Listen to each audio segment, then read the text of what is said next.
Good afternoon. My name is Grayson Briney.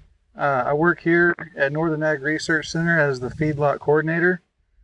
I'm originally from North Texas and came up here, started this last January.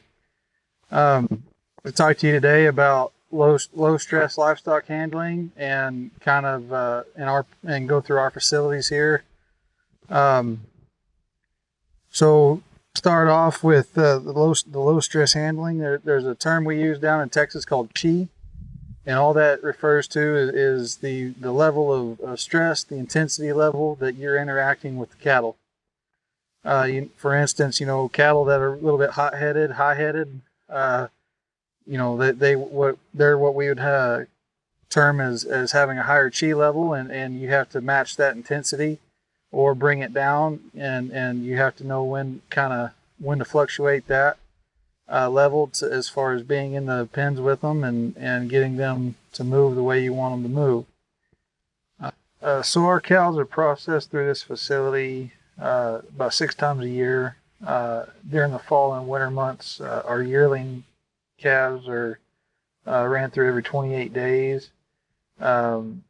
These cows specifically that we're showing you right now are going through an estrus synchronization program, and this is the third time that this week alone that they've been through here. It's very advantageous that our animals are able to be brought through here frequently and often using low stress handling.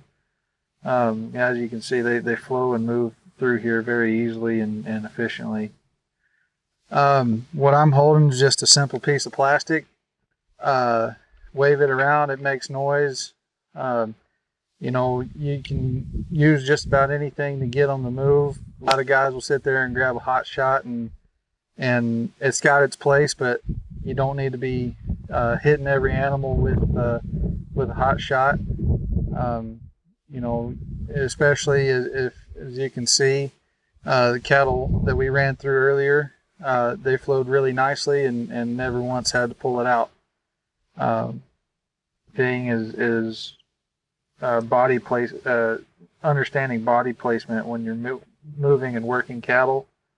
For instance, Temple Grandin is real big on the point of balance, which is right about the shoulder of the animal. And so as you move closer into their flight zone and point of balance, you can understand a lot more where the cattle are going to go to, and understanding where you're at in relation to where you're wanting them to go. You can pretty much just put your body in a position to get them to move where you want them to go. So, we'll go ahead and go through the facilities here. So we'll run our cattle. They'll be back there in the pens and alleys, and we'll run them down the alley, and they'll come around and twist and turn and come into what we call the tub. And usually, depending on the size of animals you have, you're running anywhere from about 7 to 15 head inside the tub. And then from the tub, you'll swing a gate, and it'll bring them down, and it'll kind of neck them down into an individual line into what's referred to as a snake. And from there, this is all part of Temple Grandin's idea. She's a real big advocate on curves.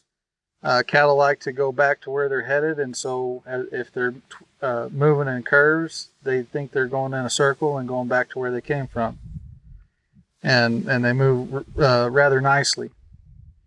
So like I said, they'll come around, kind of snake on in through and into the chute there, where we'll process them with shots or kind of whatever it is that needs to be done.